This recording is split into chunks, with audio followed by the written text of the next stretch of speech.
जब दुबई में काम करता था, मेरे साथ बहुत सारे दूसरे मुल्कों के लोग भी थे। वो मेरे साथ मिलजुल कर रहते। मैं भी उन्हें अपने भाइयों और ख़ानदान के अफराद की तरह मानता था। इन्हीं में मेरा एक हबशी दोस्त तारक भी था। तारक बहुत ज़्यादा दिल का अच्छा भी था और पुरस्कार भी था। मैं जब भी उससे मदद मांगता, उसके पास हमेशा मेरे लिए कुछ न कुछ होता। मैं उसकी इस बात से बड़ा मुतासिर होता था। उसका अखलाक बहुत अच्छा था, लेकिन हम लोग हैरान इस बात पर थे कि यहाँ तो सारे ही मुलाजिम हैं, जबकि तारक कुछ अलग लगता था। वो हर किसी को उधार दे देता, उसे घर वालों की कोई फिक्र नहीं थी, जबकि हम लोग हर दूसरे तीसरे दिन अपने घर फोन करते और पैसों का पूछते।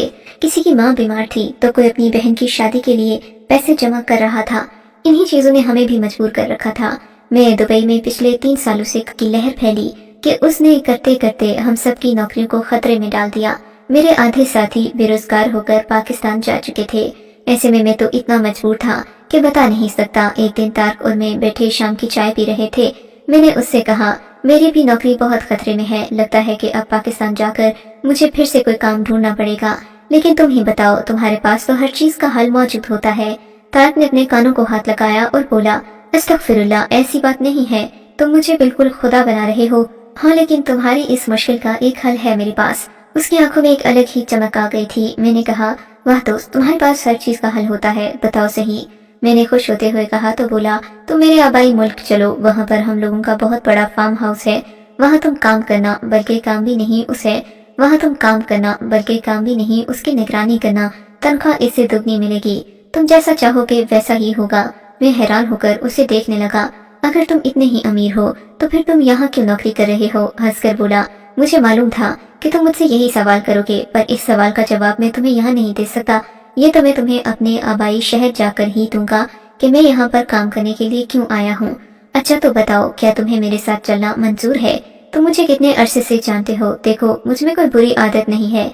मेरी एक ही बहन है और अम्मा अब्बा इस दुनिया से गुजर चुके हैं। हम लोग बहुत शरीफ लोग हैं और हैं भी मुसलमान।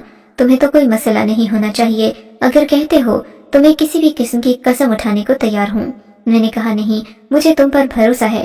तुम्हें कस्में उठाने की जरूरत नहीं। बस तुम ये बताओ कि मुझे वहाँ जाकर कुछ और तो नहीं करना होगा ना? नहीं, बस तुम्हें मेरी एक मदद करना होगी, और वो भी मैं तुम्हें यहाँ नहीं बता सकता, अपने शहर जाकर ही बताऊंगा। मैंने कहा, ठीक है। मैं तो बहुत मजबूर था। मेरी बहन जिसकी उम्र 38 साल थी, बड़ी मुश्किल से उसकी शादी के लिए हमने कोशिशें की। अब एक रिश्ता पसंद कर लिया और दिसंबर में उसकी शादी थी, जबकि जून का महीना चल रहा था। ऐसे में मैं अगर बेरोजगार हो जाता तो दिसंबर में बहन की शादी नहीं हो पाती। मैंने तारक का बहुत शुक्रिया अदा किया। मैंने कहा, तुमने तो मेरी मुश्किल आसान कर दी, वरना मेरी बहन कवारी रह जाती। वो बहुत खुश हुआ, कहने लगा कि बस दूसरों की बहनों की मदद करोगे तो तुम्हारी बहन की मदद होगी। मैंने कहा, क्या मतलब? बोला कि कुछ नहीं। खैर, इस तरह करते करते मैंने अम्मा को भी ये बात बता दी। अम्मा परेशान हो गई। न जाने वो हबशी तुम्हें कहाँ लेकर जा रहा है। मैंने कहा, अम्मा, उसका आबाई शहर है, मैं उसे जानता हूँ, और फिर वैसे भी अफ्रीका जैसे मुल्क में जाकर मुझे क्या भला हो सकता है? वो लोग मुसलमान हैं, यहाँ तो मुसलमान बस बिराए नाम ही हैं। तारक के सर पर टोपी है, ये 5 वक्त की नमाज पढ़ता है। नमाज पढ़ने वाला इंसान झूठा नहीं हो सकता। मेरी माँ को मैंने तसल्ली दे दी। तकरीबन 10-20 दिन के अंदर मुझे नौकरी से निकाल दिया गया। मेरे पास 1 महीने का वक्त था। तब तारक ने कोशिश करके मेरा वीजा भी लगवा दिया और मुझे ये खुशखबरी सुना दी कि अब मैं अफ्रीका उसके साथ जा सकता हूँ। मैं बेइंतहा खुश था। मुझे यहाँ से तनख्वाह के अलावा भी कुछ पैसे मिल चुके थे जो मैंने अम्मा को भेज दिए थे। मेरा अफ्रीका जाने का सारा खर्चा तारक नहीं उठाया था। मैं तारक का दिल ही दिल में बहुत शुक्रगुजार हो रहा था, पर मैं ये नहीं जानता था कि मेरी जिंदगी में कितना बड़ा तूफान आने वाला है, जिसको शायद मैं समझ नहीं पा रहा और न ही देख पा रहा हूँ। तारक मुझे लेकर अपने आबाई शहर पहुंचा। उसने एक ट्रैक्टर पर मुझे बिठाया और वो ट्रैक्टर चलने लगा। आगे जब उसके गांव के किसानों ने देखा कि तारक दुबई से वापस आ गया है तो सभी लोग इस्तकबाल के लिए जमा हो गए। मैं तारक की इज्जत अफजाई देखकर हैरान था, क्योंकि भले ही तारक अमीर था, पर इतना भी नहीं कि उसका इतना शानदार इस्तकबाल किया जाए। ये मेरा खाम ख्याली थी कि तारक एक आम इंसान है। जब मैं आगे पहुंचा तो देखा गांव के बीचों बीच एक बहुत बड़ी हवेली बनाई गई थी। इसकी दीवारें बहुत मजबूत थीं और तारक ने बताया कि ये उसका घर है। बाकी लोग मजदूर किस्म के थे। तकरीबन सभी के सभी वहाँ खेतों में काम करते दिखाई दे रहे थे। मैं ये सब कुछ देखकर बहुत हैरान था। पहली बार इस दुनिया में आया था। मेरा हैरान होने मेरी तवज्जो एक अफ्रीकी औरत की तरफ दिलाई जो कि दूसरी तरफ से आ रही थी। वो खेतों की मुखालिफ सम से खेतों में दाखिल हो रही थी। उसके जिस्म पर बेपनाह सोना और जेवर वगैरह लदा हुआ था। ایسا لگتا تھا جیسے یہ اس علاقے کی ملکہ ہو۔ میں پریشان ہو گیا۔ میں نے کہا اچھا تم اتنے امیر ہو۔ میں دل میں سوچنے لگا کہ یہ لوگ جتنے امیر ہیں اتنے ہی خطرناک بھی تو ہو سکتے ہیں۔ مجھ جیسے معمولی انسان کو دبئی سے یہاں لانے کا آخر طارق کا کوئی تو مقصد ہوگا۔ خیر وہ عورت چلتے چلتے ہمارے پاس آ گئی۔ مجھے دیکھ کر اس نے طارق کو اشارہ کیا تو طارق نے ہاں میں سر ہلا دیا۔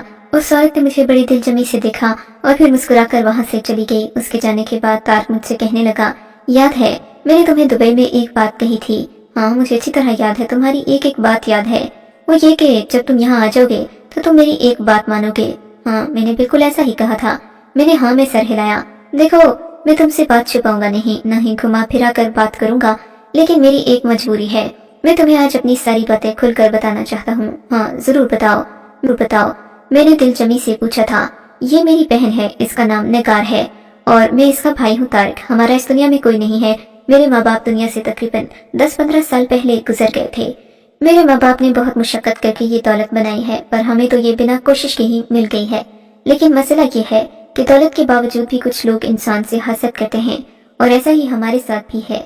یہ جو میری بہن جسے تم نے دیکھا ہے، دیکھو اس چیز میں کس چیز کی کمی ہے۔ افریقی عورتوں کے لحاظ سے یہ کتنی ہی خوبصورت ہے، اس کی آنکھیں خوبصورت ہیں، اور میری بہن ہمت اور عظمت کا پیکر ہے۔ اس نے مجھے بھی اپنی بڑی بہن بن کر نہیں بلکہ ماں بن کر پالا ہے۔ میں نگار کی قصے اور قصیدے سن کر اب کچھ سمجھ پا رہا تھا کہ طارق کیا کہنا چاہ رہا ہے، لیکن ایک مسئلہ یہ ہے کہ ابھی تک میری بہن کی شادی نہیں ہوئی۔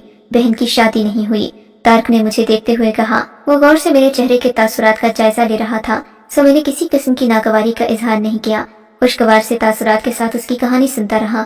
اب یہ ہے کہ میری بہن کی عمر 30 سال ہو گئی ہے۔ دیکھو 30 سال کوئی زیادہ عمر نہیں ہوتی۔ تم دبئی میں رہ کر آئے ہو، تم جانتے ہو کہ عورت تو 40 سال تک جوان رہتی ہے اگر اس کا کھانا پینا ٹھیک ہو، لیکن میری بہن تو پھر ماشاءاللہ شہزادیوں کی طرح پلی بڑھی ہے۔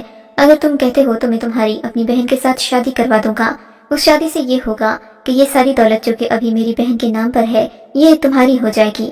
تم اس ساری سلطنت کے مالک بن جاؤ گے، اور اسے ہلکا نہیں سمجھو۔ اس میں 3 سونے کی بڑی بڑی کانیں ہیں، اور یہیں سے تو ہم سونا نکالتے ہیں۔ سونا نکال کر ہم باقی ملکوں کو بیچ دیتے ہیں۔ یہاں کی حکومت ہم سے کچھ زیادہ خوش نہیں ہے، لیکن ہمارے پاس وسائل کی کمی نہیں۔ ہماری زمین ہے، ہم اس سے سونا نکالتے ہیں اور بیچتے ہیں، اس میں کسی کا کوئی حصہ نہیں ہے۔ اب تم بتاؤ کہ کیا کرنا ہے؟ اس نے سوالیہ نظروں سے مجھے دیکھتے ہوئے کہا۔ میں تو ہکا بکا رہ گیا تھا۔ میں نے کہا طارق کیا تم مجھے اپنی بہن سے شادی کروانے کے لیے یہاں لائے تھے؟ میں نے ہلکے پھلکے انداز میں پوچھا تو وہ چہک کر بولا ہاں نا، یہی تو بات ہے۔ میں کسی اچھے لڑکے کی تلاش میں دبئی گیا تھا، کیونکہ میں جانتا ہوں وہاں پر مختلف ملکوں سے لوگ آتے ہیں۔ ویسے ایک بات تمہیں بتا دوں، اس سے پہلے میری بہن کی 30 افریقی مردوں کے ساتھ شادی ہو چکی ہے۔ اماں نے مجھے لاکھ منتیں کی، کہا کہ تم ماسٹر کی بیٹی سے شادی کر لو، وہ بہت مجبور ہے۔ میں نے کہا اماں شادیاں مجبوری یا مروت میں نہیں کی جاتی، بلکہ یہ محبت اور ہم آہنگی کی بنا پر ہوتی ہیں۔ اس کی بیٹی کالی ہے، مجھے وہ بالکل پسند نہیں۔ اماں اپنے کانوں کو ہاتھ لگا کر کہتی خدا کا خوف کرو بیٹا، وہ بالکل کالی نہیں، ذرا سی گندمی ہے۔ ایسا نہ ہو کہ پھر تمہیں کسی حبشن سے شادی کرنا پڑ جائے۔ اماں کی بدعا مجھے اب یاد آ رہی تھی۔ مجھے یاد ہے ماسٹر عارف کی بیٹی بہت نیک تھی، محلے کے بچوں کو قرآن پاک پڑھاتی تھی۔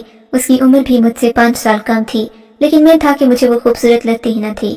اب تو مجھے میرے اپنے دوست طارق کی بہن نگار کے سامنے وہ دنیا کی سب سے خوبصورت لڑکی معلوم ہو رہی تھی، نازک کومل سی، اور ہاتھ ایسے جیسے پھول ہوں، مگر میں نے کبھی بھی اس کی طرف دھیان نہیں دیا تھا۔ اب اللہ نے مجھے کس مشکل میں پھنسا دیا۔ میں سوچنے لگا۔ طارق نے بھی مجھے سوچنے کے لیے 1 دن کا وقت دیا تھا۔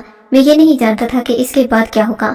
میں نے سوچا کہ میں پہلے اپنی اماں سے فون کر کے گھر کے حالات کی خبر لے لوں تاکہ پھر ہی کوئی فیصلہ کروں۔ میں نے اگلے ہی دن اماں کو بھی فون کر دیا۔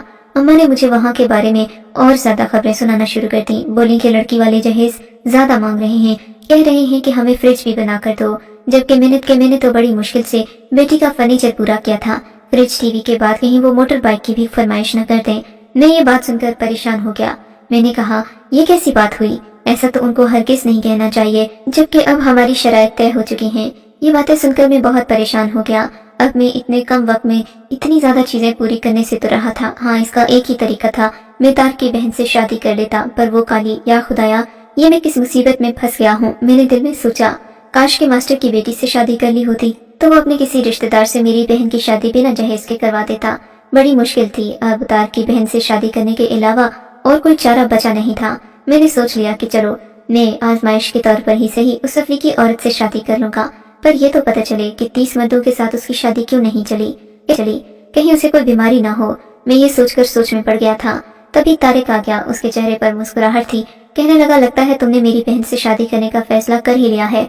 उसने मेरे कंधे पर हाथ रखा तो लगा किसी ने 2 किलो पत्थर मेरे कंधे पर ला दिए हों। वो खुद भी बहुत भारी भरकम वजूद का मालिक था।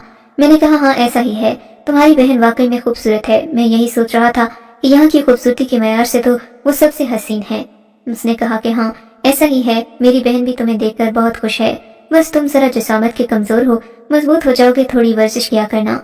अच्छा ये तो बताओ, अगर तुम बुरा ना मानो तो क्या मुझे बता सकते हो कि तुम्हारी बहन को 30 मर्दों के साथ शादी करने के बाद भी मैं ही क्यों अच्छा लगा? मेरा मतलब है कि 30 लोग जो उसने छोड़े हैं उन पे भी तो उसे कोई ना कोई खूबी नजर आई होगी।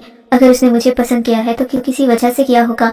मेरी बात सुनकर तारक हंस पड़ा और बोला, अपनी तारीफ सुनना चाहते हो या मेरी बहन के किरदार पर शक कर रहे हो? उसकी बात सुनकर मैं डर गया था। मैं यहाँ परदेश में था, ऐसी वैसी कोई बात नहीं कर सकता था कि लोगों को बुरी लग जाए और फिर ये लोग मुझे उठाकर कहीं फेंक दें। या अल्लाह रहम करना। मैंने मुस्कुराते हुए कहा, ऐसी तो कोई बात नहीं, पर तुम भी जानते हो एक औरत के लिए 30 शादियां करना बड़ी हैरानकुन बात है।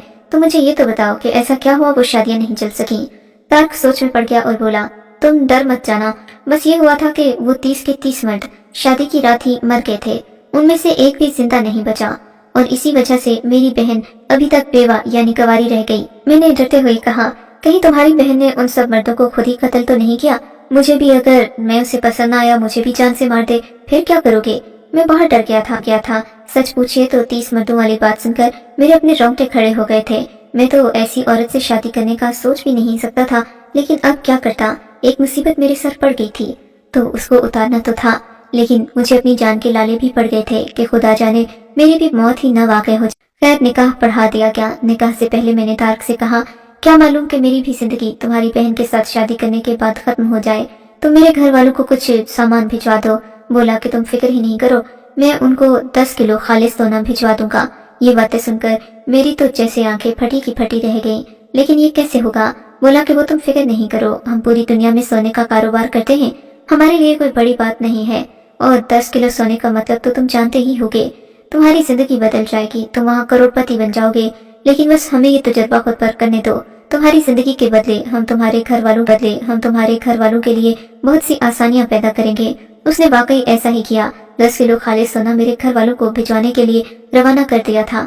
मैं ये सोचकर भी खुश था कि मेरी बहन की शादी आराम और सुकून से हो जाएगी, और ये सोचकर परेशान भी कि आज रात मेरी मौत वाक़ई हो जाएगी। मैंने अल्लाह से मदद मांग रखी थी, खुद को अल्लाह के हवाले कर दिया। सोचा कि जो भी होगा देखा जाएगा। पर फिर एक अजीब वाक़या हुआ जिसने मेरी जिंदगी को बदल कर रख दिया, और आज मैं यहाँ पर जो अरबपतियों की सी जिंदगी गुजार रहा हूँ उसी के बाइस मुमकिन हुआ। जबकि निकाह दुल्हन बनकर मेरे कमरे में लाई गई तो सब लोगों की मौजूदगी में ही उस पर नींद बेहोशी तारी हो गई। देखते ही देखते वो जमीन पर गिर कर तड़पने लगी और उसके मुंह से झाग निकलने लगा।